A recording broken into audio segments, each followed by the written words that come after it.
जय श्री काल भैरव। आज आपको मैं तंत्र से संबंधित कुछ बहुत गूढ़ ज्ञान आपको बताने वाला हूँ, जिसमें आप ही विश्वास मानिए कि आप दुनिया में भटक लेंगे। मैंने बहुत भटक भटक के इस ज्ञान को और अपनी साधनाओं के माध्यम से, अलग अलग लोगों की शक्तियों के माध्यम से इन ज्ञान को अर्जित किया है। और ये भी अभी बहुत ऊपरी है। ये आप लोगों को लगेगा कि ये बहुत गहरा ज्ञान है। मेरे हिसाब से अभी ये फिर भी बहुत ऊपरी है। अभी बहुत कुछ है जो बताया जाना बाकी है और जो कोई नहीं बताता है। मुझे नहीं बताना चाहिए, किंतु क्योंकि मैंने अपने सभी शिष्यों से ये वचन किया है कि मैं अब आप लोगों से वार्ता नहीं करूंगा जो पुराने शिष्य हैं, और वो निश्चित है कि पुराने शिष्यों से मैं कोई भी वार्ता नहीं करूंगा। जो भी है ईमेल और व्हाट्सएप पे मैसेज और संदेश भेज दीजिए, ठीक है। पुरानी वीडियो में मैंने बताया। उस कारण से मैं फिर भी नवीन जो साधक जुड़ना चाहते हैं, तंत्र की गहराइयों को स्पर्श करना चाहते हैं, तंत्र कहाँ तक लेके जा सकता है उसको समझना चाहते हैं। तंत्र क्या एक ढकोसला है, ब्लैक मैजिक है, साइकोलॉजिकल प्रॉब्लम से संबंधित है। वाकई में ऐसा कुछ है कि शिव जी ने स्वयं इसकी रचना करी है, रुद्र ने स्वयं रचना करी है। इन सभी प्रश्नों के उत्तर धीरे धीरे आपको मैं आने वाली वीडियोस में बताता रहूँगा, और जिसकी इच्छा हो इसको सब्सक्राइब और बाकी जितने भी जानकार हैं सबके साथ शेयर करता चलें। पुरानी वीडियोस भी देखिए, उसमें भी मैंने बहुत सारी चीज़ बताई है, लेकिन वो और बेसिक है। ये हो सकता है थोड़ा सा उसके ऊपर का स्तर हो। सर्वप्रथम तो एक साधक को किसी गुरु को धारण करना चाहिए, और वो भी तंत्र से संबंधित, और जिसके अंदर वो ज्ञान हो, जो समझता हो, हर पहलुओं से होके आया हो, और ध्यान की बहुत गहराइयाँ जानता हो। उस गुरु को धारण करना चाहिए, क्योंकि जो सिर्फ तांत्रिक होगा तुमको ओझा बना के छोड़ देगा। 100-200 करोड़ कमा लोगे, ठीक है, 2-4 जगह नाम हो जाएगा, पैसा हो जाएगा, लेकिन यात्रा कभी कहीं नहीं होगी। तुम इस शरीर को छोड़ते समय किसी प्रेत योनि में भटक रहे होगे, और लोग तुमको सिद्ध कर रहे होंगे। तो सर्वप्रथम तो गुरु धारण करना चाहिए, गुरु ढूंढना चाहिए, और उससे पहले ये देखना चाहिए कि साधक हम स्वयं हैं भी कि नहीं है, कि भीड़ देख के साधना की लाइन में चले गए। दूसरा, साधक को अपने अंदर जो साधक के गुण हैं उस पर कार्य करना चाहिए, कि वाकई में मैं साधक हूँ भी कि नहीं हूँ। और इस पर धीरे धीरे ही कार्य होगा। कुछ लोग समझ जाते हैं एक बार में, कुछ लोग नहीं समझते हैं 10 बार में भी। तो सर्वप्रथम तो साधक समझे अपने आप को कि मैं हूँ। दूसरा आ गया गुरु, और तीसरा आ गया आपकी साधना, आपका जाप, आपका ध्यान। बुद्धि से नहीं, बुद्धि छोड़ के, बुद्धि के साथ कोई साधना नहीं हो सकती है। मेरे अपने अनुभव में तो कभी नहीं हो सकती। हो सकता है भाई आप लोग बुद्धि से साधना करते हो तो आप लोग बहुत सिद्ध हो जाओ, लेकिन मेरे अपने अनुभव में जब तक आपकी बुद्धि कार्य करेगी, गुरु और शिष्य के बीच, आपकी साधना और आपके बीच, आपकी ईष्ट और आपके बीच, आपकी यात्रा कभी कहीं नहीं होगी। 100 साल ही भटकते रहोगे, कुछ नहीं होगा। फिर जो आज मैं बात कर रहा हूँ, मैं ये बात कर रहा हूँ कि तंत्र जो प्रयोग होते हैं, उस तंत्र प्रयोग में एक विद्या होती है। उस विद्या में एक पुतले की विद्या मानी जाती है, जिसको पूर्व में पुतले के माध्यम से कराया जाता था कार्य।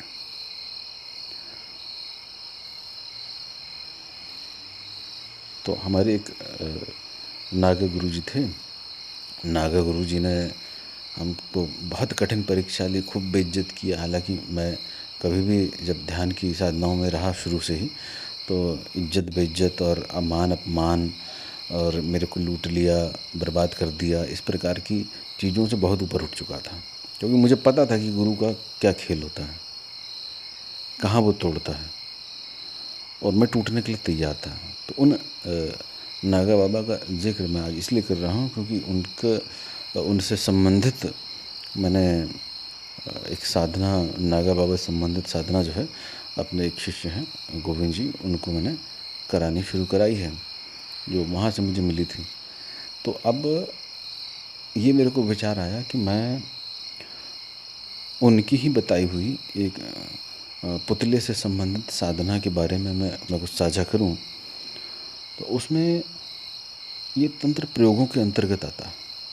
ठीक है, तंत्र प्रयोग करते समय साधक को कभी भी नहीं भूलना चाहिए कि कर्म का सिद्धांत प्रत्येक व्यक्ति पर समान लागू होता है। जब तक आपका आवागमन इस माया जगत से नहीं टूट गया है तब तक, ये भी ध्यान देने वाली बात है।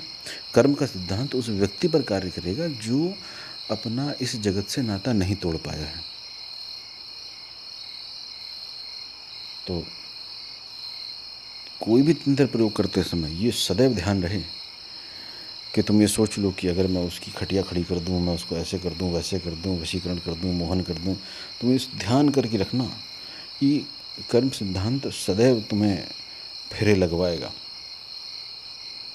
इसलिए इसका प्रयोग लोग और तांत्रिक गुरु लोग कहते हैं जन कल्याण के लिए करो। तांत्रिक लोग कहते हैं, गुरु लोग, कि इसके जन कल्याण के लिए करो।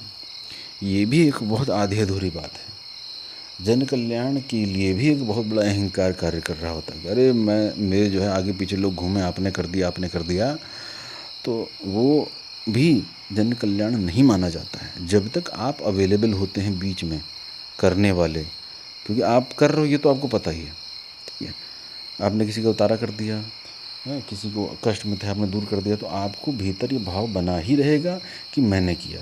भले ही वाणी से कुछ भी निकलता रहे कि ईश्वर की मर्जी, ईश्वर की मर्जी, अंदर ही अंदर छाती चौड़ी होती रहती है।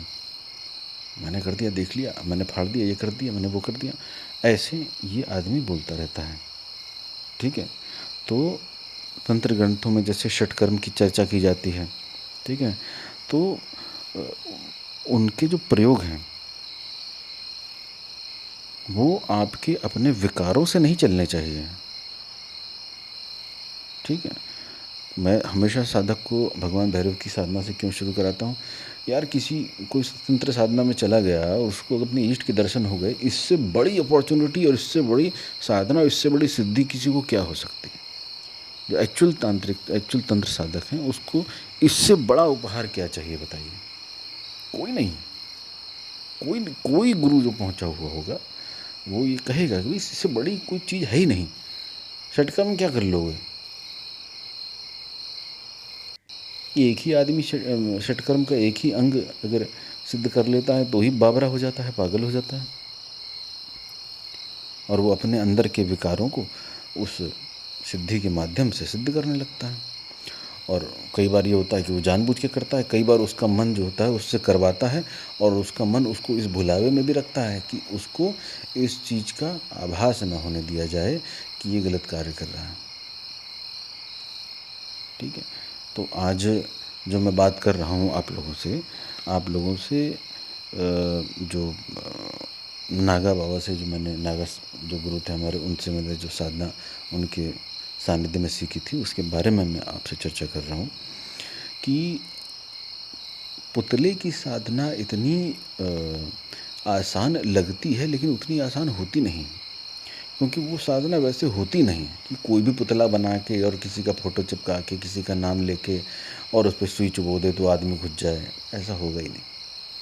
पुतले की एक अलग विद्या है, पुतले की साधना अलग होती है, और पुतले की साधना में बहुत प्रकार से पुतले बनाए जाते हैं। कई बार आपने देखा होगा कि रुई लपेट के, कपड़े से लपेट के गुड़िया सी बना दी और उसको पोत दिया, काला रंग, लाल रंग, आंखें बना दी, हाथ पैर बना दिए और सुई घुसेड़ दी और हो गया। ऐसा नहीं होता। किसी एक विशिष्ट शक्ति का, और वो भी कोई ये देवी देवता मत मान के चलना, देवी देवता वाला सिस्टम नहीं है। वो देवी जो है पुतले बना के और वो मरेगी ना, इसमें एक लोकल देसी शक्ति चलती है नागाओं की, ठीक है, और उनको किसी से बताने से भी मतलब नहीं है। हमारे जो नागा गुरु भाई लोग हैं वो इस चीज़ में सिर्फ सिद्धस्त हो गए कि अगर मैंने घेरा कर दिया, आप मान लीजिए यहाँ जमघट लगा के बैठे हैं और मैंने घेरा कर दिया, आप उस घेरे से बाहर निकल नहीं सकते हैं जब तक वो खोलेंगे नहीं। और उस घेरे से अगर कोई भी मतलब पक्षी भी उस घेरे से अंदर बाहर करेगा तो उसका भी कलेजा फट जाएगा, कलेजा फट के खून आ जाएगा, आदमी वहीं ख़त्म। ऐसी विद्याओं में सिद्धहस्त हैं। अभी कुछ समय पूर्व में चर्चा हो रही थी मेरी उनसे, बीते दिनों में जो उटपटांग चीज़ें हुई शिष्यों का, और जिसकी वजह से मैंने मौन होना शुरू कर दिया साधकों से, उसमें यही सब चीज़ें निकल के आ रही थी कि बताइए कौन है आप, हमको सिर्फ बता दीजिए, सिर्फ नाम बता दीजिए, उसका अभी यही कलेजा फाड़ते हैं। तो तंत्र इतना आसान सहज लगता है नहीं, बहुत खतरनाक मार्ग है, बहुत ज़्यादा। और जो इसमें गया होगा वो सब जानता है। तो ऐसे ही हम सब गुरु भाई एज में सब छोटे ही थे। गुरु जी हमारे काफ़ी ख़तरनाक से थे, लेकिन रहते मौन ही थे, मुस्कुराते रहते थे।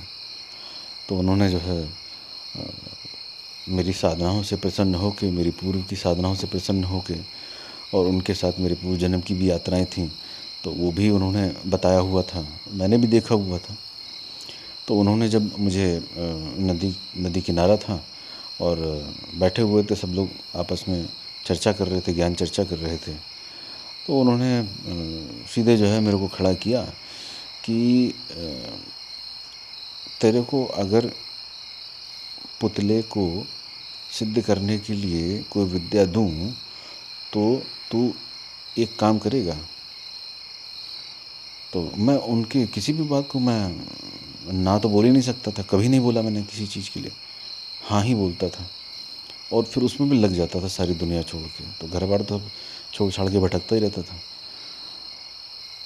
तो और वो जानते थे कि ये गुरु आदेश को अंतिम मानता है, तो जैसा मैं कहूँगा वैसा वो कर देगा।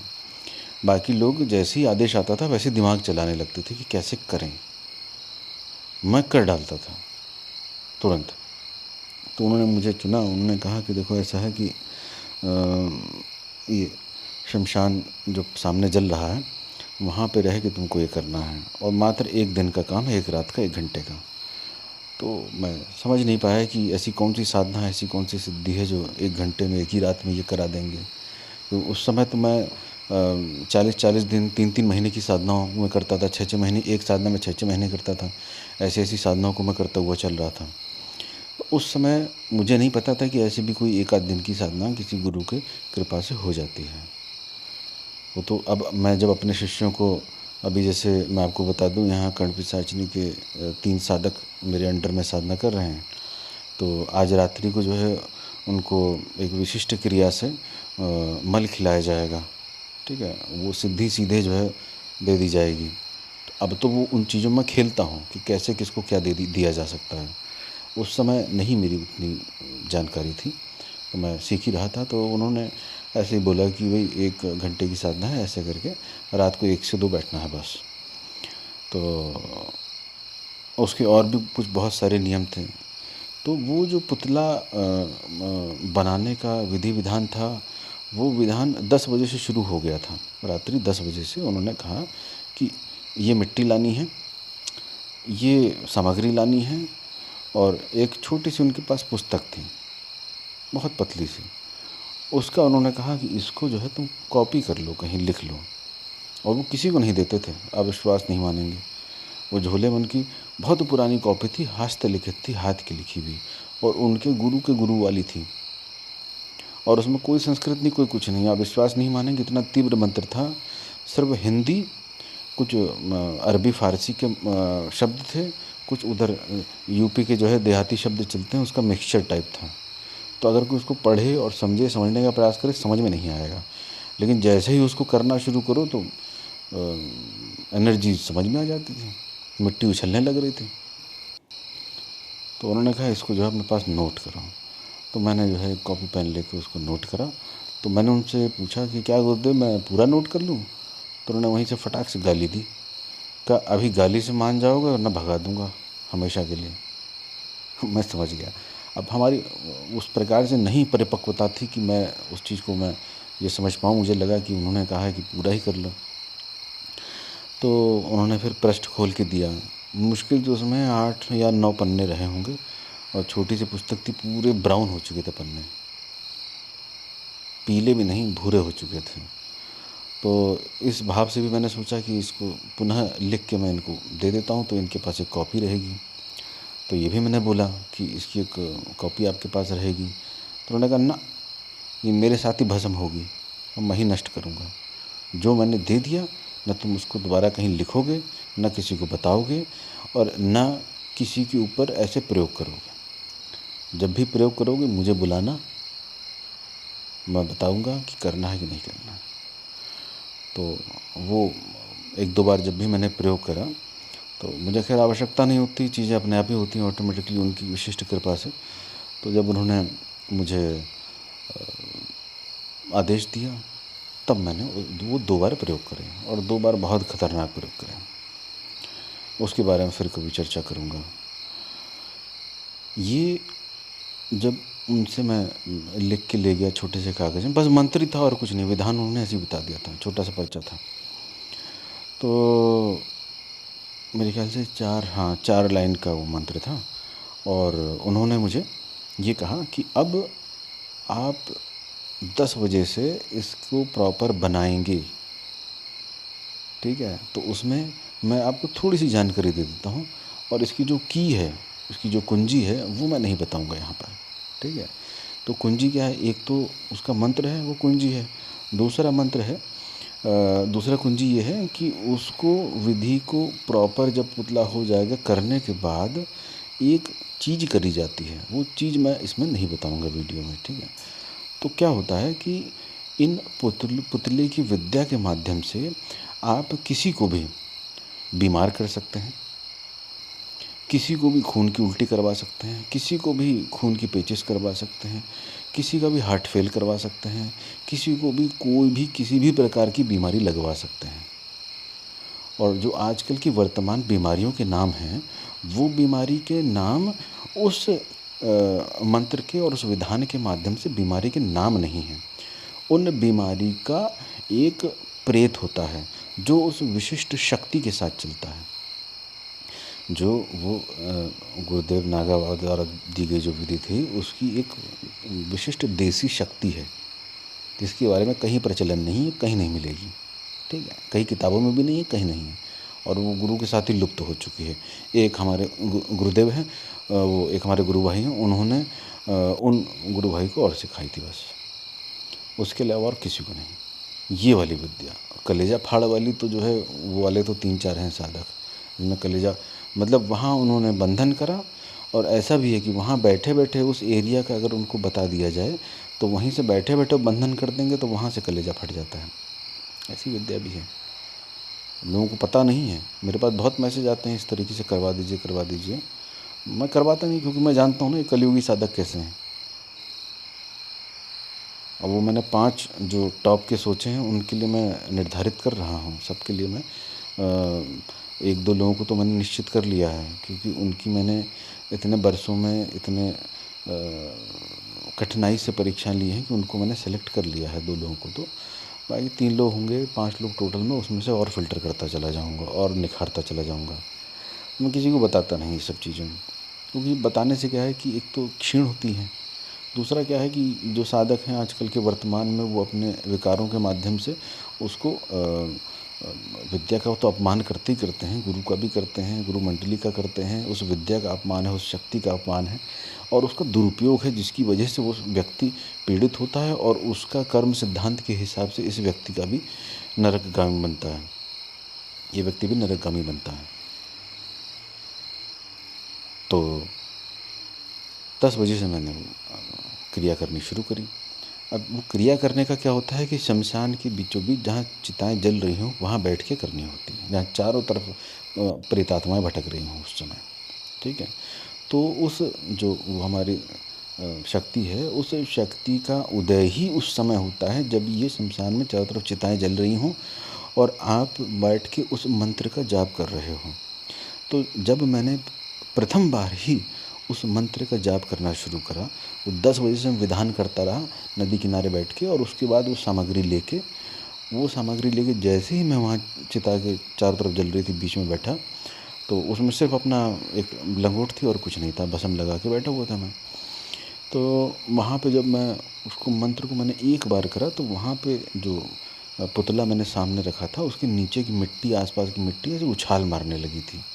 जैसे आपने देखा होगा ड्रम पीटते हैं और ड्रम के ऊपर अगर आप मिट्टी डाल दो तो कैसे उछलती है, तो वैसे उसमें उछाल आने शुरू हो गए थे। तो अब मेरा कॉन्फिडेंस बहुत ज़्यादा हाई हो गया। मैंने कहा मेरे गुरु ने दिया है और ऐसा हो रहा है और इतना लुप्त दिया है, तो और इतना अच्छा रिजल्ट आ रहा है तो मैं पूरा अपने आप को झोंक दूंगा। और नहीं भी रिजल्ट आता तब भी मैं उसको झोंक ही देता। तो रात का 1 बज रहा था और कम से कम नहीं तो वहाँ पे ढेरों चिताएं जल रहे थे।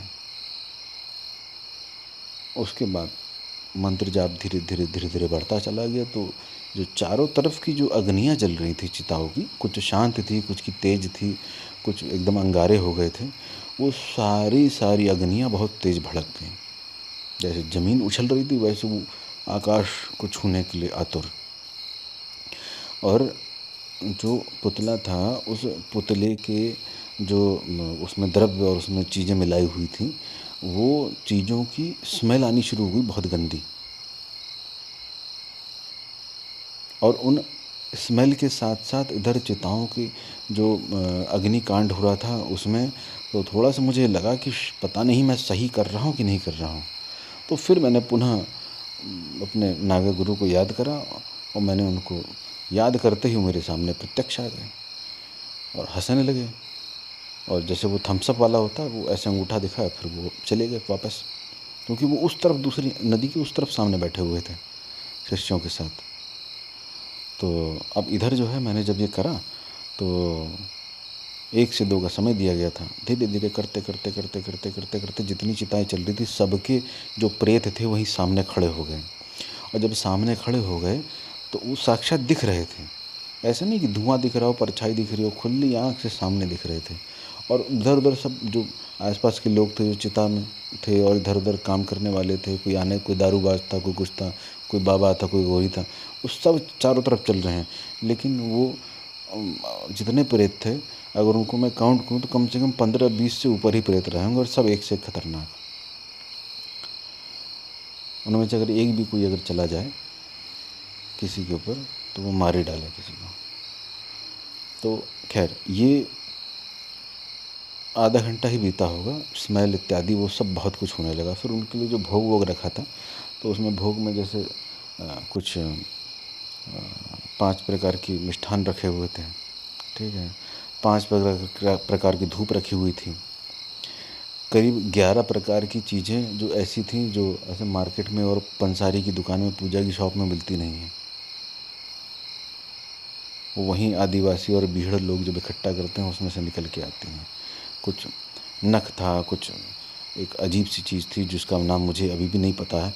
उसमें उन्होंने लिख के दिया था एक कागज़ में कि ये जो है सामने से ले आओ एक साधक के साथ। तो वो सारी चीज़ें जब मैंने इकट्ठा करी और वो अपने पास संभाल के रख ली, क्योंकि मुझे नहीं पता था कि दोबारा ये मिलेगी नहीं मिलेगी।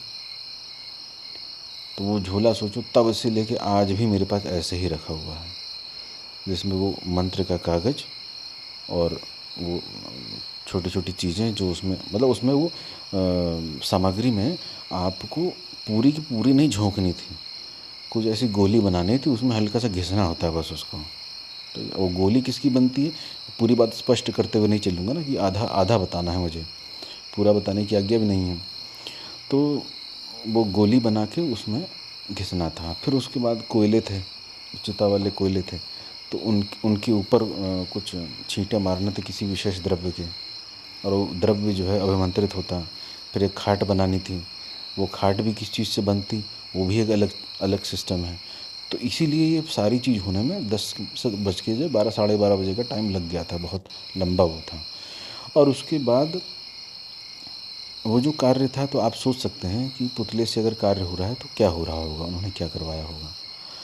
तो वो जब मैं उसको करने के लिए आधा घंटा 45 मिनट ऐसे हो गए, तो वो जितने भी उनके लिए भोग रखे थे, चाहे मिठाई रखी हो, चाहे वो गोलियां रखी हो छोटी-छोटी, वो जैसे आप किसी को चारों तरफ से ताप दे रहे हो, जैसे ओवन में कुछ आप ताप दे रहे हो और वो जलने लगे, सुलगने लगे, वैसे-वैसे वो सुलग-सुलग के बिल्कुल राख हो गए।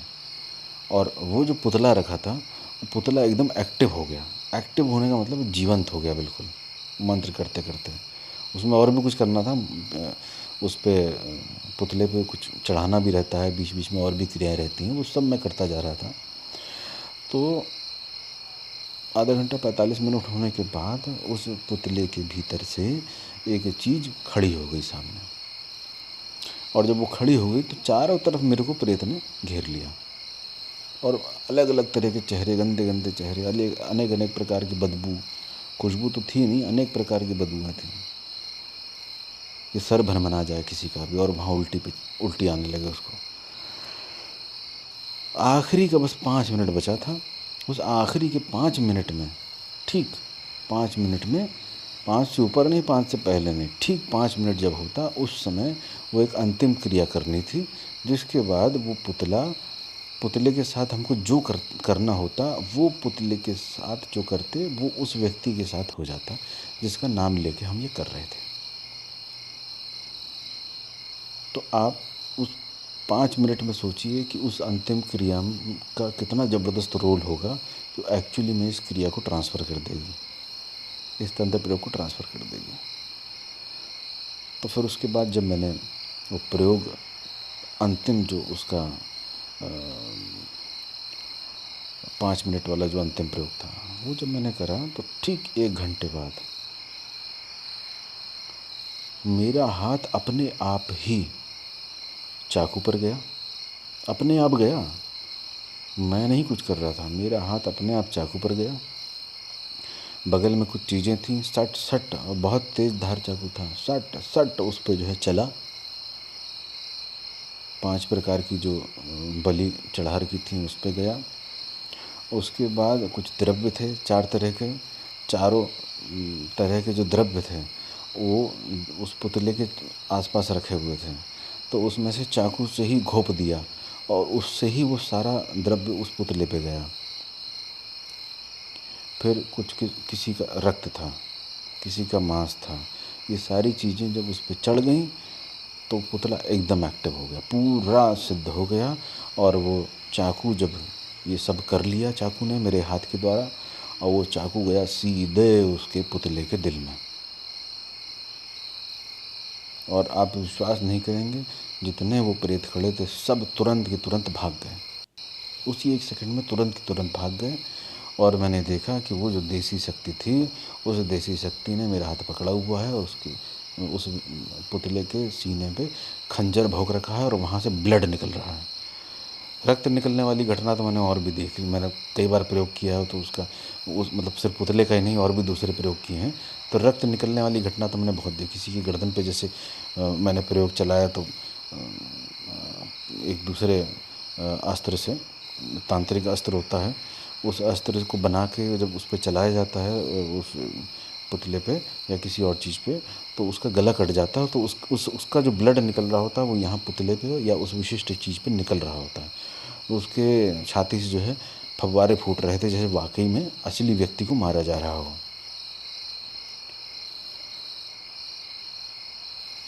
तो वो लाल रक्त के फव्वारे छूटने लगे, जैसे वाकई में वो शक्ति किसी को मार रही हो, और मार के जो है वो रक्त पी रही थी, पीती चली जा रही, पीती चली जा रही, पीती चली जा रही, और खूब हंस रही, खूब अट्टहास कर रही, एकदम पागलों की तरह, एकदम दानवों राक्षसों की तरह। तो निश्चित रूप से उसी योनि की थी, लेकिन था वो गुरु शिष्य परंपरा से चला हुआ वरदान ही। तो उसका प्रयोग इस प्रकार से करा गया। अब आप समझ सकते हैं कि जिसने कराया, और बहुत समय की घटना है, कैसे हुआ होगा, क्या उस व्यक्ति का हाल हुआ होगा, ये आप खुद समझ सकते हैं। तो जब मैं वहाँ से उठा तो वहाँ से ऐसे भी नहीं उठ सकते थे, क्योंकि अब शक्ति एक्टिव है, या तो उसको ढंग से शांत करिए या फिर उसका जाने का रास्ता दिखाइए कि कहाँ जाना है। ऐसे आप उठ भी नहीं सकते हैं। और शमशान जैसे एरिया जहाँ हर चीज़ नकारात्मकता से भरी पड़ी है। तो उसके बाद मैंने जब उनको एक मंत्र से और विधान से वापस जो है उसी मंत्र की शक्ति के साथ समाहित कर दिया, सम्मिलित कर दिया और मंत्र शांत कर दिए, तो बिल्कुल तब तक, जब तक मैं करता रहा तब तक वो पृथ्वी उछलती रही वहाँ तक, और वो प्रेत लोग जो हंगामा करते रहे, खड़े रहे, घूमते रहे। जैसे ही खंजर भोगा गया सब शांत हो गया, सब गायब हो गया, बिल्कुल शांत हो गया। वही आखिरी अंतिम सेकंड में बहुत तीव्र गति से हुआ। तो इसमें गुरु, आपका गुरु से कनेक्शन, गुरु के प्रति विश्वास, गुरु का आपके ऊपर विश्वास बहुत ज़्यादा उसमें रोल प्ले करता था। ये किसी भी साधना मैंने देख लिया। फिर जब मैंने कर लिया तो जब सब शांत हो गया तो उठने की विधि हो गई। तो मैंने गुरुदेव को जो है याद किया और मानसिक रूप से उनको, भावनात्मक रूप से उनके स्पर्श करने का ऐसे भाव रखा और स्पर्श किए। और उठते समय के लिए एक मंत्र होता था, तो वो एक मंत्र बोला। जैसे ही बोला फिर वो गुरु साक्षात सामने आ गए और हंसने लगे। फिर वही थम्स अप करके ऐसे करके बताने लगे। तो मैंने पैर छुआ, उन्होंने जो है मेरे सर पे 2 थाप मारे, कहा चलो चलते हैं। तो इस बार वो गायब नहीं हुए, इस बार मैं चलने लगा। तो चलते चलते जो है उन्होंने कहा कि ऐसा है बेटा, उधर से जो है कचौड़ी मिल रही होगी, कचौड़ी बंधवा के ले आओ। मैं गया, फिर वो उधर चले गए अपना नदी के उस तरफ। तो मैं कचौड़ी बंधवा के फिर उधर से दूसरे रास्ते से पुल से होता हुआ उधर से उस तरफ पहुंच गया, पुलिया से। फिर हम लोग ने रात भर जो है उसका पूछने का प्रयास करा, सुबह तक, कि इसका पता चल जाए कि क्या हुआ, किसके साथ हुआ, कैसा हुआ। तो ये वो उन्होंने बिल्कुल भी कुछ भी नहीं बताया, लेकिन सिर्फ इतना ये बताया कि काम तुमने कर दिया है, अब तुमको मैंने ये दे दिया है और ये तुम्हारे ऊपर है, तुम कैसे इसका प्रयोग करते हो। बस जो सिस्टम बताया है कि मुझे एक बार बुला लेना, मैं शरीर में रहूं ना रहूं, मैं आ जाऊंगा, मैं बता दूंगा करना है कि नहीं करना। और वो आज भी, उस बार जब मैंने 2 बार प्रयोग करे, ऐसे हरामी टाइप कुछ लोग मेरे जीवन में आते रहते हैं ना, तो सबक सिखाना बहुत ज़रूरी हो जाता है। तो उनके लिए मैंने जब वो करा तो वो दोनों समय जो है वो आए। और जब सेकंड टाइम भी आए थे, थर्ड टाइम किसी और उसके लिए मैंने उनको बुलाया था। तो सेकंड टाइम जब आए थे तो अपने साथ एक पुड़िया लेके आए थे, ठीक है। और पुड़िया थी, और वो पुड़िया थी किसी डब्बी के अंदर थी। तो वो डब्बी जब मुझे दी थी तो कहा इसमें पुड़िया निकाल लो, डब्बी वापस कर दो। तो जब मैंने वो डब्बी खोली और पुड़िया को हाथ में लिया तो इतना तेज़ जैसे बम फूट रहे हो अंदर अंदर, इतने तेज़ बज रहे थे। तो मेरी आँखों से आंसू आ ही रहे थे। तो उन्होंने कहा कि तुम इसके योग्य हो, इसको रखो। क्योंकि वो जानते थे कि किसी को अगर इस प्रकार की विद्या कराई है और उसने अपने पूरे जीवन काल में अगर क्योंकि मेरे पास तो डेली कोई ना कोई ऊटपटांग गाली गलौज करता हुआ आता है ना।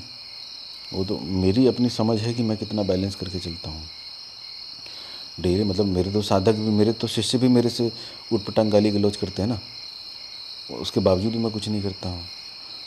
तो ये तो शिष्यों वाली बात होगी। मैं बात कर रहा हूँ उनकी जो बाहर के लोग हैं, जो ऊटपटांग फालतू मैसेज करते हैं, फिर ब्लॉक करना पड़ता है। तो बहुत सारे समकक्ष हैं जो ऊटपटांग बोलते रहते हैं, उनका भी आता रहता है मैसेज। तो इतना दिमाग खराब होने के बावजूद मैं समता बनाए रखता हूँ। तो इसी समता के कारण ही मुझे उस चीज़ का आशीर्वाद भी मिला। अब मैं ये भी बता देता हूँ वो क्या चीज़ है। उसमें वो 10 दाने थे छोटे छोटे, वो समझ लो एटम बम ही था। 10 दाने समझ लो एटम बम थे एक तरीके से। तो उन्होंने उस समय तो उसको कुछ नहीं बताया। रात में जब ये सब क्रिया हो गई तो सुबह 3 बजे 4 बजे के आसपास वो आके मेरे सामने बैठ गए और अब मतलब वो जो मेरे जो दाने उन्होंने 10 दिए थे वो तो अलग रख थे मेरे पास सेफ उसी पोटली में। तो उन्होंने फिर जो है अपने हाथ में कुछ दाने थे दाल के, तो वो बताने लगे। और मैं सो भी रहा हूँ, मैं जागा भी हुआ हूँ, लेकिन उनसे बातचीत भी कर रहा हूँ। तो मैंने उनको प्रणाम करा, दंडवत प्रणाम करा। और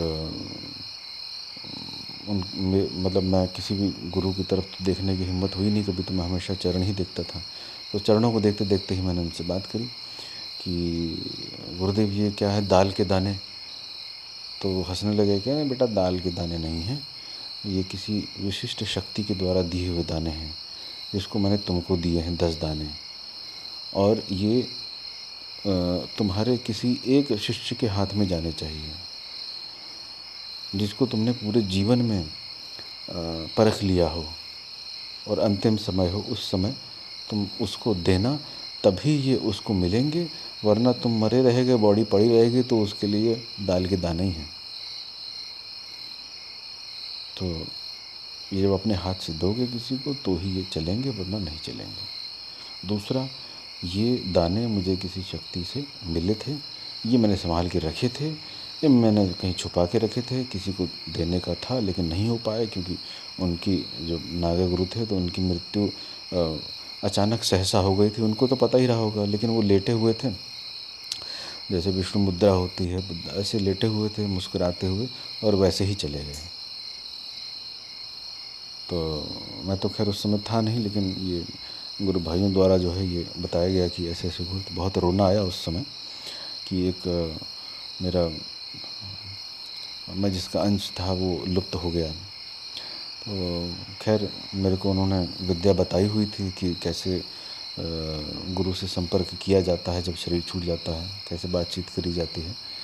तो गुरु को आप मजबूर तो नहीं कर सकते ना लाने के लिए, तो उसका एक विधान होता है, तो बताया हुआ था। तो उस विधान को करके मैंने एक बार उनको बुलाया था, जब मैंने वो पुतले वाला प्रयोग करा था। उस पुतले वाले प्रयोग में क्या होता है कि आप व्यक्ति का कोई बीमारी मान लीजिए डालनी है, ठीक है, मारना भी नहीं है, कोई बीमारी डालनी है। तो मान लीजिए उसको क्या है कि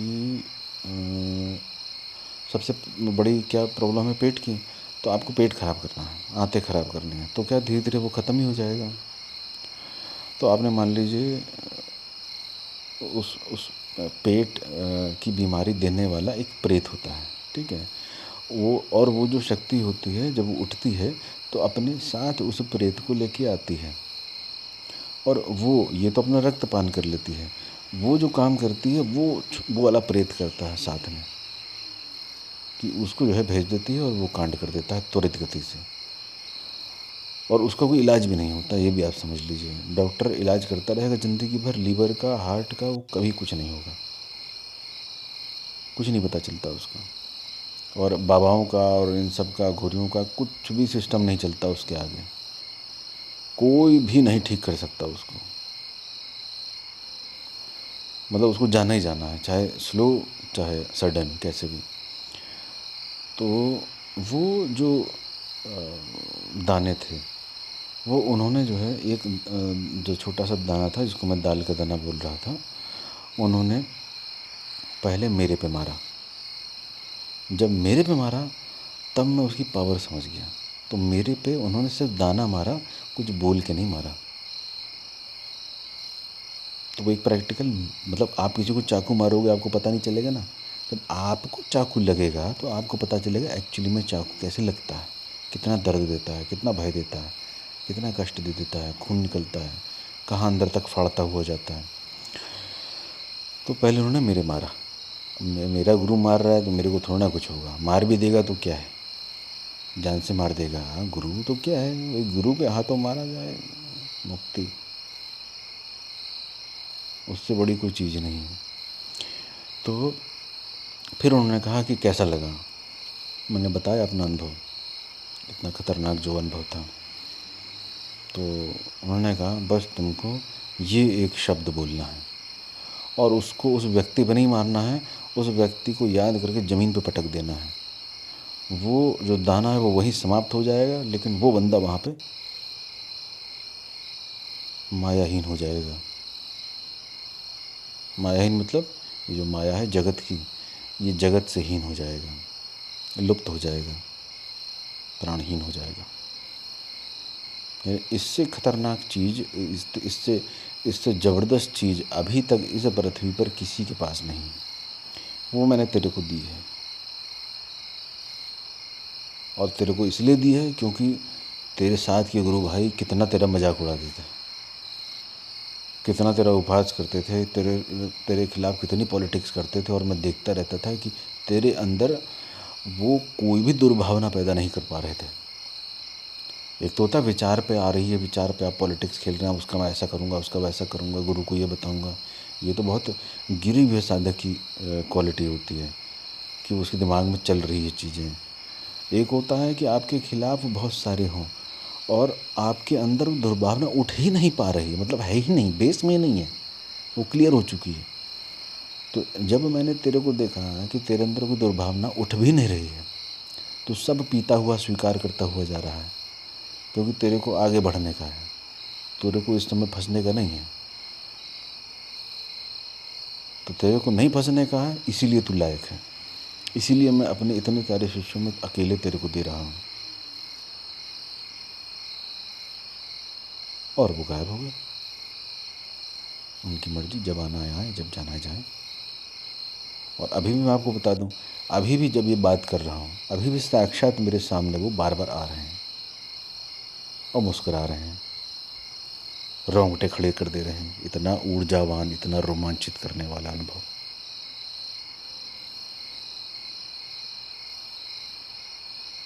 मेरा आपको ये बताने का उद्देश्य सिर्फ इतना है कि ये पुतला विज्ञान से संबंधित मेरे पास अभी परसों कोई पीड़ित था, तो उसके दुश्मन हो रखे थे ढेर सारे, उसने मेरे से संपर्क करा, तो मैंने उनसे हाथ जोड़ लिए, क्योंकि उसको किसी गुरु भाई ने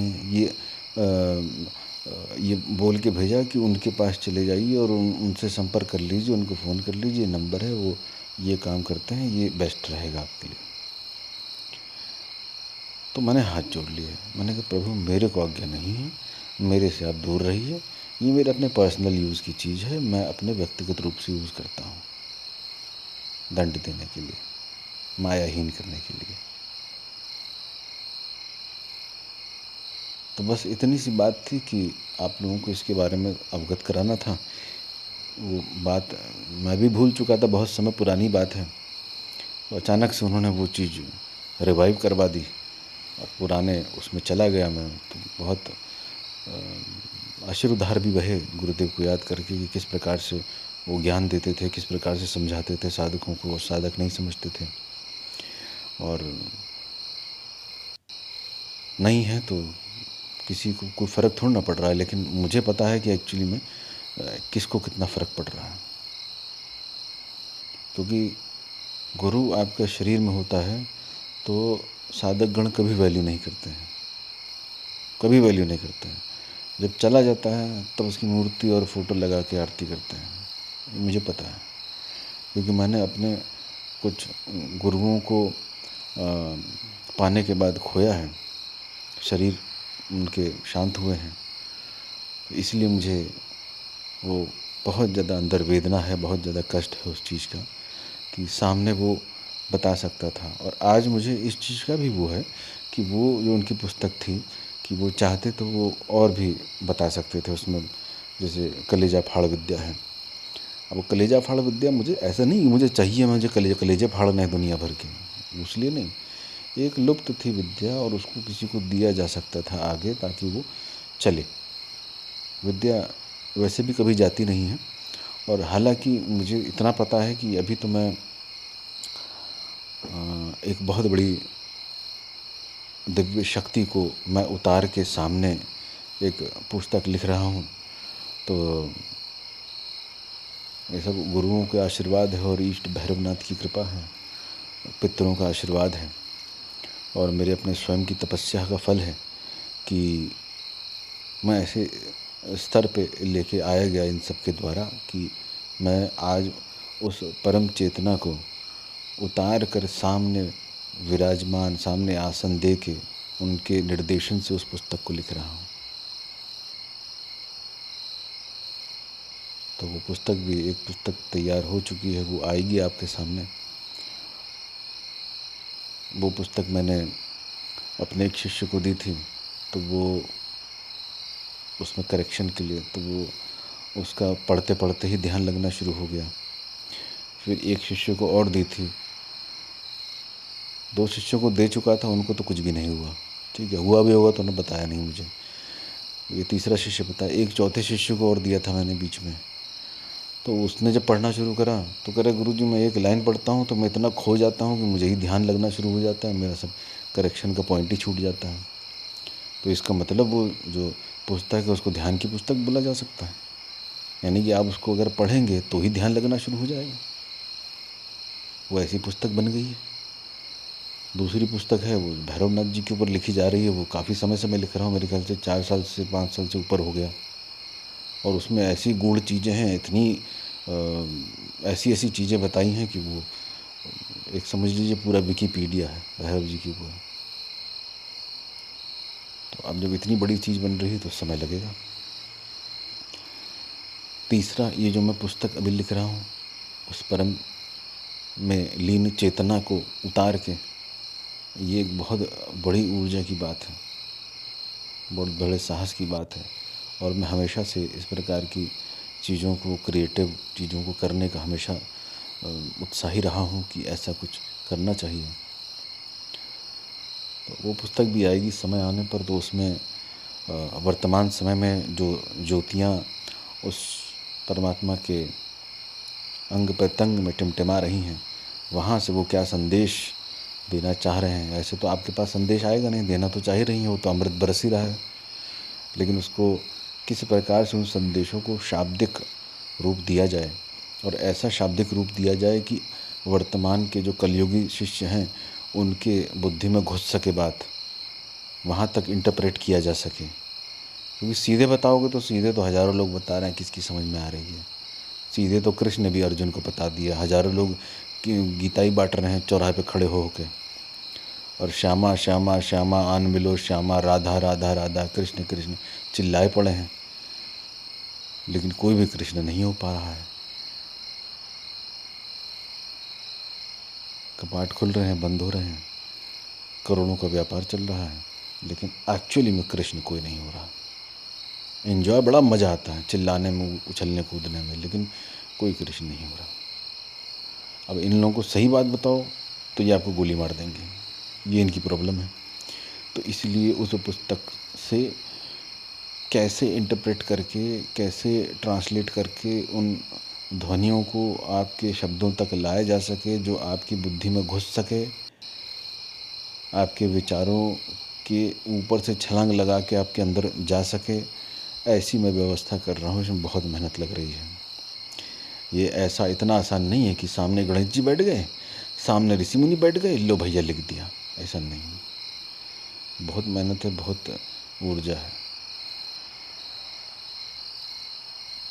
और इस पुस्तक को मैंने 1-2 के साथ डिस्कस भी करा, तो उन्होंने स्पॉन्सर करने के लिए बोल दिया कि आप इसको लिख डालिए, क्योंकि ऐसी कुछ चीज़ें थी मैंने उनके साथ शेयर करी। तो उन्होंने कहा आप बस लिख दीजिए, इसको पूरे वैश्विक स्तर पे ले जाने की जिम्मेदारी हमारी है।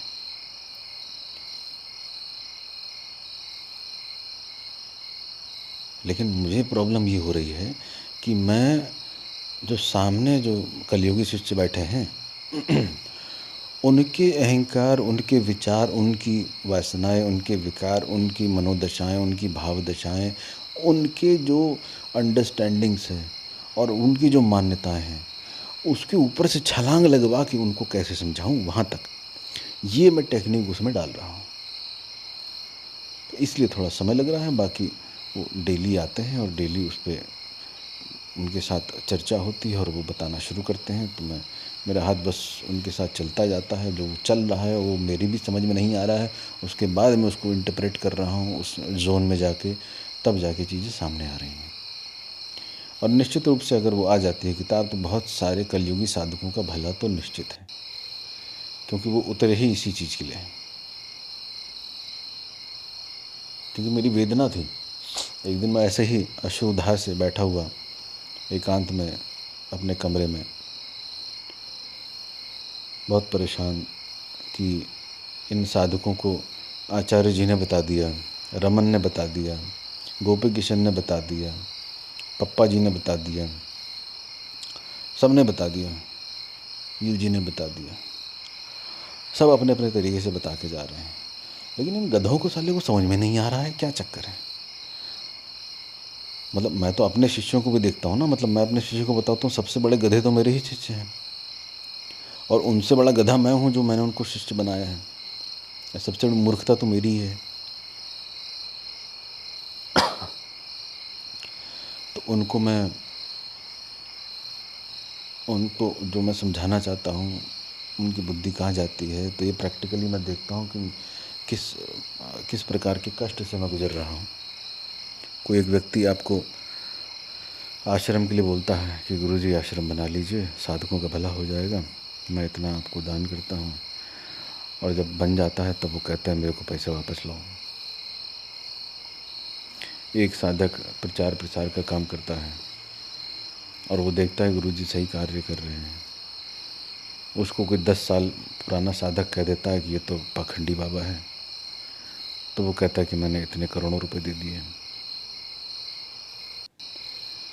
तो इन सभी साधकों से मैं बहुत दुखी हुआ, बहुत मुझे कष्ट हुआ, बहुत पीड़ा हुई। और पीड़ा इस वजह से हुई कि मैं यहाँ बताना चाह रहा हूँ, इनको अपनी क्षुद्र चीज़ों से ही फुर्सत नहीं, क्योंकि इतना बड़ा परमात्मा ऐसे छुटभैया तांत्रिकों, छुटभैया साधकों के अंदर उतर जाएगा, जिसका दिमाग ही सबसे पहले चलता है, नहीं उतर पाएगा। उसके लिए तो पूरा ख़त्म होना पड़ता है, और गुरु होता है इसलिए कि पहले ख़त्म कर दे इसको, तब उतारा जाए। अब ये लोग चाहते हैं कि मेरे एक कमरे में भगवान बंद रहे, पूजा कक्ष बना के रखते हैं ना, चलो सुला दिया, चलो उठा दिया, चलो खिला दिया, भोग लगा दिया। एक उसमें लक्ष्मी जी मेरी कैद रहें, एक में मेरे जो है मुक्ति कैद रहे एक कमरे में, और एक कमरे में मेरी वासनाएं कैद रहें। सब चीज़ों से मैं अपने हाथ में लेकर चलूँ, इतना अहंकार होता है साधकों का। सोचिए, वो मिटने को तैयार ही नहीं है। मिटेंगे सिर्फ वाणी तक, बस, उससे आगे नहीं। जैसे ही एक्चुअल मिटने की बात आएगी तो गुरु की गर्दन उड़ा देंगे। इसीलिए अभी तो मैं ये भी विचार कर रहा था कि मैं सारी दीक्षाएं समाप्त कर देता हूँ। जितने लोगों को मैंने अभी तक दीक्षा दी है, मैं सबकी दीक्षाएं समाप्त करता हूँ। मुझे कोई दीक्षा से मतलब भी नहीं। जिसको साधना करनी है भैया, इंटरनेट पे धीरे धीरे आता जाएगा, मैं डालता जाऊँगा, अपना करते जाओ, आगे बढ़ते जाओ। इतना मुझे परेशान किया गया मेरे ही अपने शिष्यों के द्वारा, और जो सामने हमने हाथ जोड़ रहे हैं, गुरुजी कर रहे हैं, और पीछे पीछे जो है इतना रायता फैला रहे हैं, मेरा पैसा लाओ। अब मुझे कष्ट इसलिए भी हो रहा है, मुझे कष्ट नहीं होना चाहिए वैसे, मुझे कष्ट इसलिए भी हो रहा है क्योंकि मैं अपने किसी भी गुरु के प्रति कभी भी जीवन में इस प्रकार के दुर्व्यवहारों से गुजरा ही नहीं। तो मैं तो अपनी परिपाटी लेके चलूँगा ना, अपना स्टैंडर्ड लेके चलूँगा। और अगर कोई साधक कहे कि मेरे स्टैंडर्ड पर चलो, तो ये तो फिर गुरु के ही पतन की घटना शुरू हो जाएगी। हमारे एक बहुत प्रिय शिष्य हैं, मतलब मैं यहाँ कितने विशाल उद्देश्य को लेकर चल रहा हूँ। मेरा उद्देश्य मैं अपना बताता नहीं हूँ, क्योंकि मैं कर्म पे विश्वास रखता हूँ, मैं कर्म करता चलता हूँ, बोलने में विश्वास नहीं रखता हूँ, इसलिए मेरी वीडियोज़ बहुत कम आती हैं। आप विश्वास नहीं करेंगे, मेरे आश्रम में साधक ऐसे तैयार हो रहे हैं जो सिद्ध भी हो रहे हैं, करुणावान भी हो रहे हैं, धीरे धीरे मौन भी हो रहे हैं, ध्यानस्थ भी हो रहे हैं, अपना अर्थ यहीं आश्रम पे बैठ के चला रहे हैं। सोचिए कितनी बड़ी ईश्वर की कृपा है कि मुझे वैसे शिष्य मिल रहे हैं जो आश्रम में सब घर बार छोड़ के पड़े हुए हैं।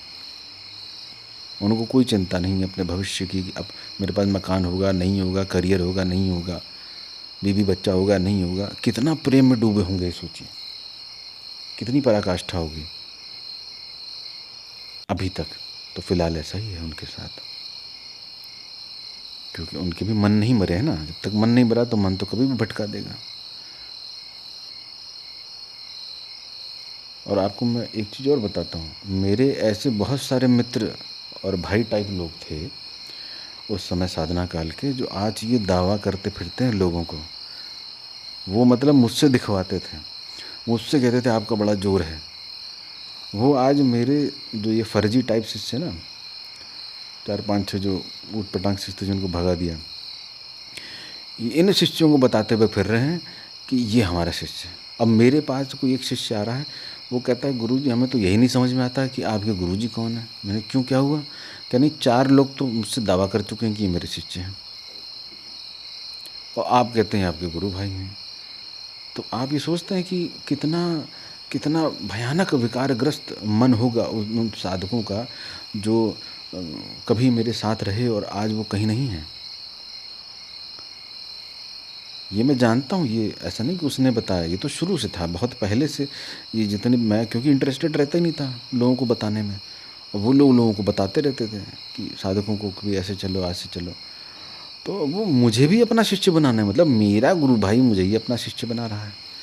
मेरा ही समकक्ष किसी दूसरे तंत्र विधान का, किसी दूसरे गुरु का मुझसे पूछ रहा है उस समय पे कि भैया इसको क्या कष्ट है, उसको क्या कष्ट है, फ़ोटो देख लो, ये देख लो। वो समकक्ष जिसको भाई भाई कह के हम आपस में बात कर रहे थे, वो लोगों को बताता फिर रहा है कि मेरे पास 2-3 साल रुक के गया है। इतने चोर लोग हैं इस तंत्र फील्ड में, इतने पापी, और वो होते ही हैं। जो ध्यान नहीं करेगा वो ऐसे ही होगा। और इस तंत्र फील्ड की सबसे बड़ी बुराई यही है कि इसमें एकदम अनपढ़ गवार जाके घुस गए हैं।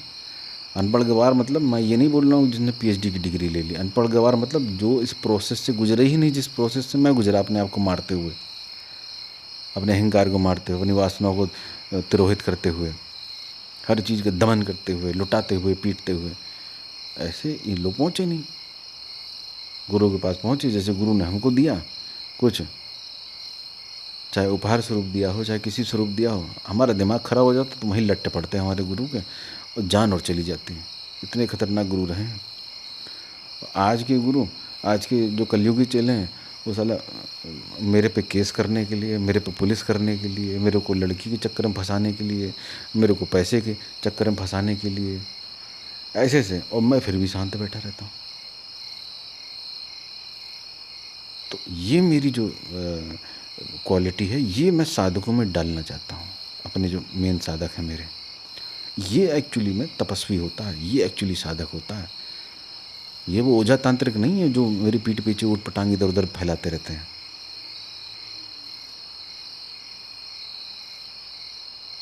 उनको पता ही नहीं है एक्चुअली में तंत्र क्या है। उनके पास सिर्फ बड़ी बड़ी बातें हैं और कुछ नहीं। मैंने करके दिखाया। यही मेरे चेला लोग दिल्ली में इधर उधर सब सेटल हैं, फालतू लोग, यही लोग कहते हैं इसके पास क्या है, कुछ भी नहीं है। और जिस दिन मैंने पिनाकी का उद्घाटन कर दिया सामने, यही मूर्ख लोग मेरे सामने इकट्ठा हो गए। मतलब मेरी पीठ पीछे मेरी आश्रम की और सब ईस्ट, मतलब ईस्ट की भी बुराई करने से नहीं चूकते हैं। इतनी गंदी गंदी भाषा का प्रयोग करते हैं कि क्या है क्या है। और जिस दिन मैंने वो कर दिया, उसके बाद कॉलें आने लग गई, मैसेज आने लग गए, इकट्ठा होना शुरू हो गया, भैया भीड़ लगनी शुरू हो गई यहाँ पे। मैंने तो कहा यार ये तो बहुत गलत हो गया मेरे से, जो मैंने ये बाहर कर दी चीज़, मुझे करनी नहीं चाहिए थी।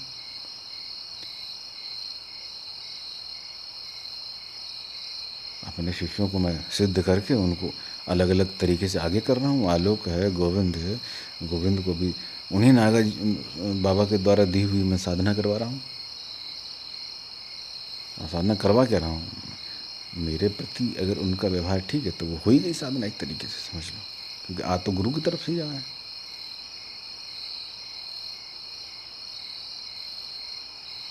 तो सही चलेंगे तो बहुत बढ़िया सिद्ध होकर निकलेंगे। अब इनकी 3-4 लोगों की यहाँ साधना चल रही, बहुत अच्छी चल रही, ज़बरदस्त, सामने चीज़ें आके खड़ी हो जा रही हैं। और आप विश्वास नहीं मानेंगे कि किसी की साधना कम चल रही है, उसका कम अनुभव है, उसको दूसरे की आई हुई शक्ति भी दिख रही है सामने खड़ी हुई। इतना तीव्रता है इस आश्रम में साधना करने की। क्योंकि जैसे मैंने पहले बताया कि ये आश्रम ढूंढा ही ऐसे गया है, मुझे इस तरफ भेजा ही इसलिए गया है क्योंकि यहाँ पर पहले किसी युग में आश्रम हुआ करता था, और यहाँ पे संत आसपास घूमते हैं, पीछे ही शमशान हुआ करता था, उसी एरिया में बैठा रखा है साला मैंने। एक तो वीराना जंगल, ऊपर से शमशान का एरिया, इतना बढ़िया कॉम्बिनेशन कभी नहीं देखा होगा।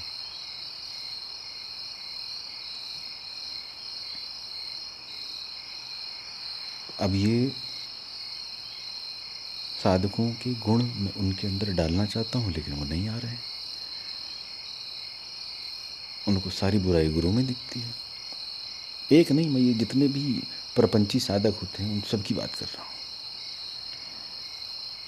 तो मेरा तो विचार यहाँ तक भी आ रहा था कि मैं अभी अपना एक सिस्टम बना रहा हूँ, उस सिस्टम में सिर्फ सिलेक्टेड साधक रहेंगे, और जिनकी मर्यादा होती है, जिनकी मैं कठिन से कठिन परीक्षा लेने को तैयार रहूं, तो वो भी तैयार रहें। ऐसे में कुछ साल मैं उन्हीं के साथ ही मेहनत करूंगा ना। मैं क्यों बेकार में फालतू लोगों के साथ मेहनत करूंगा जो मेरी गर्दन काटने पे चले आते हैं बार बार।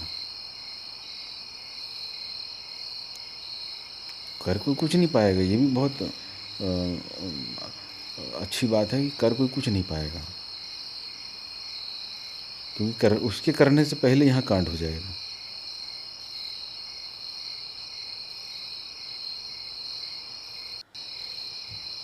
तो इसीलिए मैं कुछ करता नहीं हूँ, क्योंकि जो उधर से भेजेगा ऑटोमेटिकली उसका कांड होना ही होना है। और मैं प्रदर्शन इसलिए नहीं करता हूँ क्योंकि मुझे पसंद नहीं है, ना मुझे बोलना पसंद है। मुझे सिर्फ इतना पसंद है कि मैं, मेरा साधक और उसकी साधना मैं करा रहा हूँ, बस मैं इतने में ही संतुष्ट हूँ। अब जैसे पुतले का कलेजा फाड़ विद्या है, ऐसे बहुत सारी छोटी छोटी विद्याएँ हैं।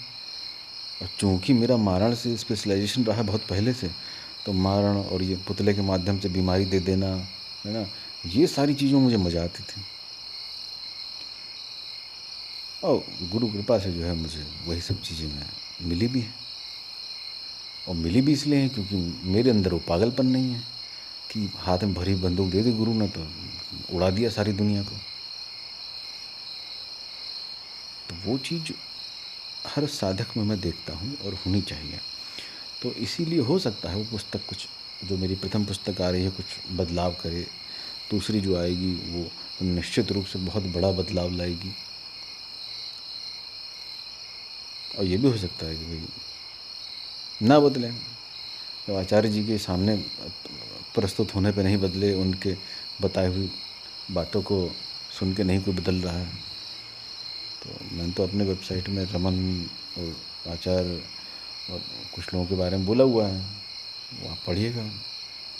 और भी बहुत कुछ अनुभव डाले हुए हैं, तो उसमें काम चल रहा है। मैं बना रहा हूँ बहुत सारी चीज़ें, बहुत सारे एंगल पे काम कर रहा हूँ। तो हो सकता है मैं आने वाले टाइम में सभी साधकों को फ्री कर दूँ, क्योंकि अभी जो ये दुर्व्यवहारपूर्ण जो घटनाएं घटी हैं, उससे मैंने अपनी सीमाएं सारी तोड़ दी। मतलब मैं वर्षों से अपनी सीमाओं को बढ़ाता हुआ चला आ रहा था ना, तो अब मैंने अपनी वो सीमा तोड़ दी। मैंने कहा नहीं, अब नहीं, इससे ज़्यादा बर्दाश्त की सीमा अब ख़त्म हो चुकी है। तो इसलिए मैंने सभी साधकों के भले के लिए, कि उनको कोई अच्छा गुरु मिल जाए, तो मैं ये अभी आने वाले समय में निर्धारित करूँगा कि मैं सबकी दीक्षाएं समाप्त कर दूँगा। यही संकल्प लेके जिसका बेड़ा गर्क होना हो वो अपने दूसरे गुरु के साथ करो, मेरे साथ बेड़ा गर्क मत करो अपना, क्योंकि मैं तो हूँ ही पाखंडी।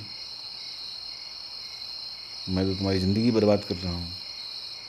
तो मेरे से तो भैया उस स्थिति वो ईश्वर करे ना आए, लेकिन अगर वो स्थिति आनी होगी तो निश्चित रूप से आएगी। तो फिर मैं अपने दूसरे सिस्टम में अपने शिष्यों जो बहुत सेलेक्टेड होंगे उन्हीं के साथ ही कार्य करूँगा। बाकी जो आने वाले नवीन साधक होंगे, जिस प्रकार से उनकी परीक्षाएं होती चलेंगी, आगे बढ़ते चले जाएंगे। बाकी जिसको जैसे अपने जीवन में साधना करनी है वो अपना करता चलेगा। ये बहुत एक्सट्रीम परिस्थिति है जो अभी नहीं घटी है, जो घट सकती है, क्योंकि मैं बहुत दुखी हो गया हूँ। क्योंकि मेरा उद्देश्य कुछ और है जो मैं बता भी नहीं सकता हूँ।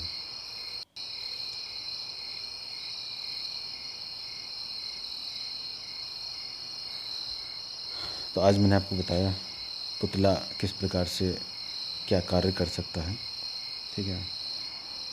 दूसरा, कलेजा फाड़ विद्या भी बहुत खतरनाक विद्या होती है। उनको भी आदेश नहीं है कि ऐसे ही हर किसी पे चला दिया जाए। क्योंकि कर्म का सिद्धांत कार्य करता है। आपने गुरु की अवज्ञा करी है, अवहेलना करी है, उपहास उड़ाया है और उस सिस्टम में शामिल हुए होंगे जिस सिस्टम का विरोध गुरु और शिष्य की मर्यादा करती है, तो उसका निश्चित रूप से कर्म सिद्धांत फल देता ही देता है। आप एक गंदी जगह में बैठ के आप भोजन कर लीजिए जहाँ पे हज़ारों अजीब अजीब प्रकार के लोग आते जाते देख रहे हों, और एक चुपचाप अपने शांत कमरे में बैठ के भोजन कर लीजिए। दोनों में पता चल जाएगा आपको अंतर क्या है। ठीक है, तो इसका अर्थ यह है कि अगर आपको साधना करनी है तो उसका जो सिस्टम है ना, भोजन भजन एकांत में करा जाता है ना, उसका जो सिस्टम है उस प्रकार से अगर आप करेंगे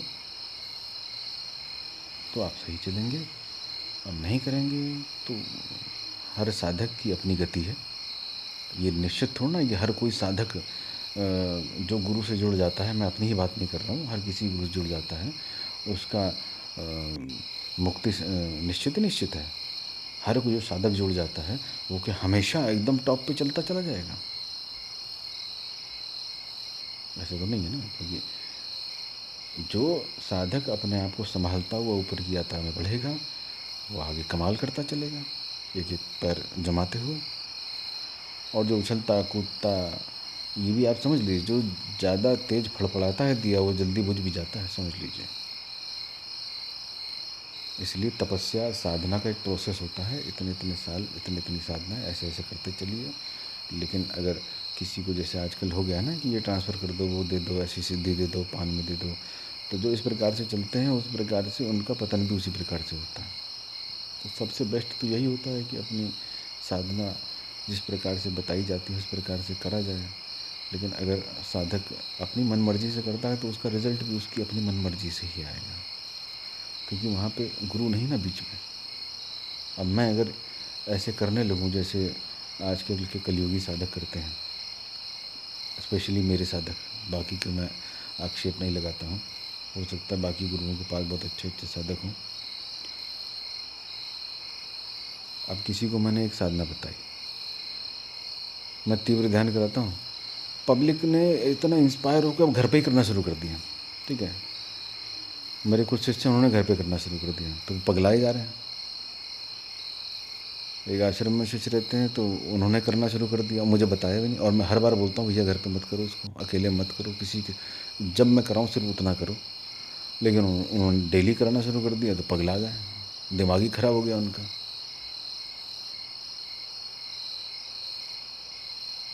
फिर एक तीसरा साधक है, उसको मैंने सिर्फ ध्यान की साधना कराई। ठीक है, तुम ध्यान करो, ध्यान ही करना चाहता था। अब वो ध्यान की साधना करना चाह रहे थे तो वो ध्यान की साधना कर रहे थे, और अचानक से हमने ऊट पटांग दूसरी साधना शुरू कर दी। जो कराई मैंने थी, सबको ग्रुप में कराई थी, लेकिन वो अकेले कमरे में बैठ के करने लगे। करो भैया, तुम ये तुम इन्हें कांड करा है तो इसमें मेरी क्या गलती है।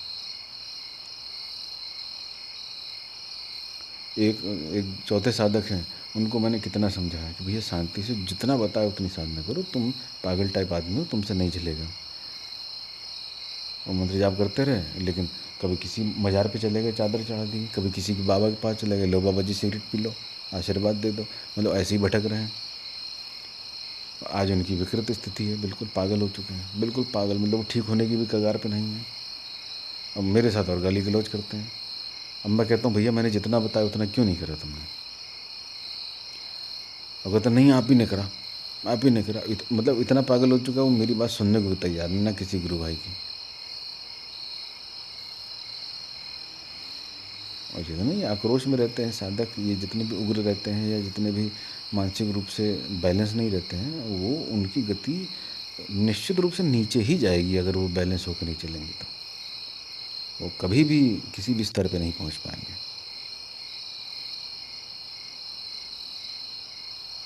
तो मेरा सभी साधकों से, सभी गुरुजनों से भी निवेदन है, जो गुरु पदासीन हैं उनसे भी निवेदन है कि अपने साधकों को समझाएं, कड़ी से कड़ी, कठिन से कठिन परीक्षा लें। क्योंकि ये लोगों को आजकल के वीडियो, यूट्यूब और किताबें देख के ये पता चल रहा है कि अब ऐसे ही दिया जा सकता है। तो वो सब जो है वो प्रपंच करते हैं, ऐसे ही दे दो, ऐसे ही दे दो, और गुरु अपने भोलेपन में, सीधाईपन में वो दे देता है, उसका फिर वो मिसयूज़ करते हैं, और मानेंगे भी नहीं मिसयूज़ करते हैं।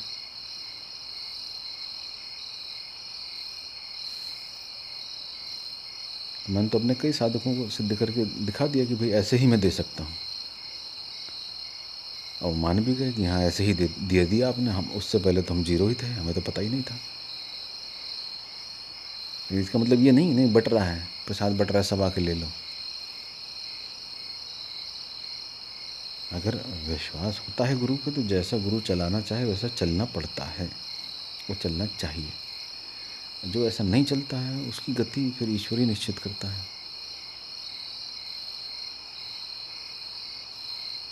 तो सभी गुरुजनों से निवेदन है कि अपने शिष्यों की खूब कठिन से कठिन परीक्षा लें, ताकि वो कठिन परीक्षाओं को पास करते हुए इतने सौम्य, इतने सहज, इतने सहृदयी बन जाएं कि सामने जो उसके व्यक्ति आए कम से कम तमीज़ से बात करें, कम से कम उसकी योग्यता अनुसार चेक करके उसको बताएं, उसको दें कुछ आगे जीवन में। क्योंकि जब तक व्यक्ति अपने पैरों को छीलता हुआ कांटों से आगे नहीं बढ़ेगा, तब तक उसको नहीं पता है कि पैर कहाँ छिलता है, कितना कष्ट होता है।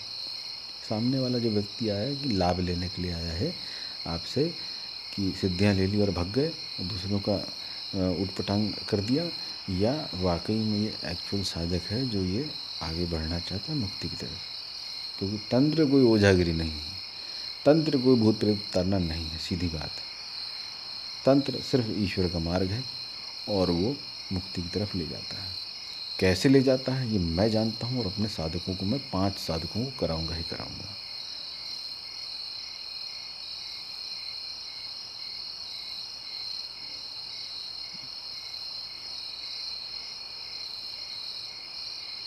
बाकी वाराधंत के लिए बहुत सारे मेरे पास मैसेज आ रहे हैं, तो वो भी मैंने लिमिटेड कर दिया, अब मैं किसी को नहीं बांट रहा हूँ।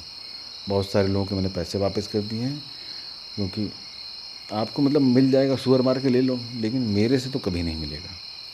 ना मैं कोई किसी साधक को कुछ देने वाला हूँ, ना मैं कुछ कराने वाला हूँ। जब तक मैं अपना कुछ निर्णय है जो ले रहा हूँ, सिस्टम पे काम कर रहा हूँ, जो सिस्टम नहीं बन जाता है, तब तक मैं कुछ भी नहीं किसी को दे रहा हूँ। शिविर था वो भी मैंने इसीलिए कैंसिल कर दिया, मैं आया ही नहीं वहाँ पर।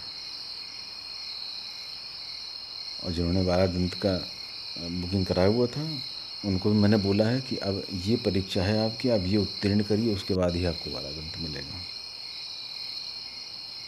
सबके सिद्ध करके मेरे पास पैकेट बने रखे हैं, बहुत सुंदर बने रखे हैं। उनकी वो परीक्षाएं हैं, उस परीक्षाओं को उत्तीर्ण करेंगे, अपने हाथ पैर छिलाएंगे, सर फोड़ेंगे, जो करेंगे उस परीक्षाओं को वो पास करेंगे, उसके बाद ही मैं उनको अपने हाथ से वो दूंगा। उसके अलावा मैं कभी किसी को, अब मैं किसी को कुछ नहीं देने वाला हूँ।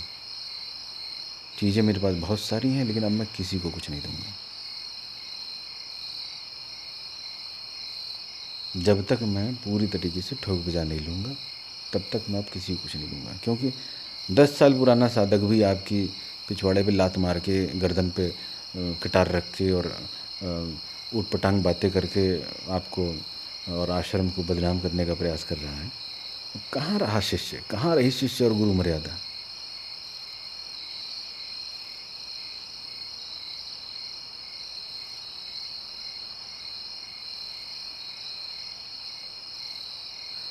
खैर, ये मेरा अपना कष्ट है, आप इससे दुखी ना हो, क्योंकि बहुत सारे साधक मुझसे बहुत इमोशनली जुड़े हुए हैं और वो दुखी हो जाते हैं जब मैं इस प्रकार का वीडियो डालता हूँ। मैं ज़्यादा डालना नहीं चाहता, लेकिन चूँकि मैं आहत हूँ ताज़ा ताज़ा, तो ताज़ी ताज़ी सुगंध भी आएगी आपको। बाकी आप लोगों को अगर कुछ भी संदेश भेजना हो, कुछ भी मेरे से बात करनी हो, तो मेरा आपसे हाथ और पैर जोड़ के निवेदन है, मुझे कॉल ना करें, मुझे सिर्फ़ और सिर्फ या तो ईमेल कर दें या तो व्हाट्सएप मैसेज कर दें, बस मेरे पे इतनी कृपा कर दें। बाकी जो मुझे कराना होगा मैं समय आने पे कराऊंगा। किसी के बोलने पे, किसी के बताने पे, किसी के उकसाने पे अब मैं कभी नहीं कुछ कराऊंगा। ठीक है, ये सभी साधक मेरे शिष्य हैं, जितने भी हैं, ए से लेकर जेड तक जितने भी हैं, सबके लिए संदेश है। ये मुझे ज्ञानवर्धक कुछ वीडियो डालनी थी, कुछ ज्ञान देना था, कुछ बताना था, क्योंकि कल परसों में कुछ लेटेस्ट घटना हुई थी, वो मैंने दे दिया। अब आप इससे प्रेरित होते हैं, इससे हतोत्साहित होते हैं, इसका उपयोग करके अपने जीवन में कुछ बदलाव लाके उस साधक के स्तर पे पहुंचना चाहते हैं जिस साधक के स्तर की मैं बात कर रहा हूं। ये आपके स्वयं के ऊपर, बुद्धि विवेक के ऊपर निर्भर करता है। मेरे को जो आया मैंने आगे दे दिया, ठीक है। और ऐसा नहीं कि मैं इसको सिखाऊंगा नहीं, मैं एक को तो सिखाऊंगा, मेरे नागा बाबा का आदेश है, एक को तो मैं ज़रूर सिखाऊंगा। और अभी मैं एक मुझसे दीक्षा अज्ञात रूप से लेने का एक विधान मैं आपको कल डालूँगा। तो उससे अगर आप उस अनुष्ठान को करते हैं तो निश्चित रूप से मैं आपके समक्ष, आपके स्वप्न, आपके ध्यान के माध्यम से आके आपको मैं दीक्षा भी दे दूँगा, ठीक है। ये एज अ गिफ्ट मैं उन साधकों को देना चाह रहा हूँ जो वाकई में मुझसे जुड़ना चाहते हैं। मैं उसको ओपन ही कर दूँगा, फिर इधर यूट्यूब पर डाल दूँगा। तो बाकी वेबसाइट आप चेक करते रहिएगा, kalbhairava.in। उसमें आपको बहुत सारी चीज़ें अपडेट होती हुई मिलेंगी डेली बेसिस पे। तो मैं कई एंगल पे काम कर रहा हूँ। और कल मैं वीडियो डालता हूँ, आप प्रतीक्षा कीजिए। और मेरा निवेदन है कि इस वीडियो को प्रत्येक तंत्र साधक, ध्यान साधक, हर साधक के पास साझा करिए, पर्सनली भी बता दीजिए। क्योंकि मेरी जो वीडियोज़ हैं उसमें आपको प्रपंच नहीं मिलेगा, ज्ञान ही मिलेगा। चाहे वो आज्ञा चक्र वाली वीडियो भी अगर आप कान में लगा के डेली 10-10 मिनट सुनेंगे तो आपको समझ में आ जाएगी बात। कुछ तंत्र साधना क्या है, माया क्या है, मुक्ति क्या है, काली क्या है, इत्यादि इत्यादि बहुत सारी वीडियोज़ हैं जो एक्चुअल ज्ञान है, वो सब आप सुनिए। आपको पता चलेगा एक्चुअली में भीतर से बदलाव कैसे करना है और मैं क्या साधकों को देना और कराना चाहता हूँ, ठीक है। भगवान भैरवनाथ आप सभी के जीवन में मुक्ति, अभय, शांति प्रदान करें। आपको वो प्रदान करें जिसके लिए आप योग्य हैं, आपको वो ना प्रदान करें जो आप चाहते हैं, आपको वो प्रदान करें जिसके लिए आप योग्य हों, जिसको आप पचा सकें, ना कि वमन कर सकें। ऐसी भगवान से, ईश्वर से, इस ब्रह्म से और स्वयं से प्रार्थना मैं करता हूँ कि आपके जीवन में शांति हो, मौन घटित हो, साधना घटित हो और अंततोगत्वा मुक्ति घटित हो। जय श्री काल भैरव।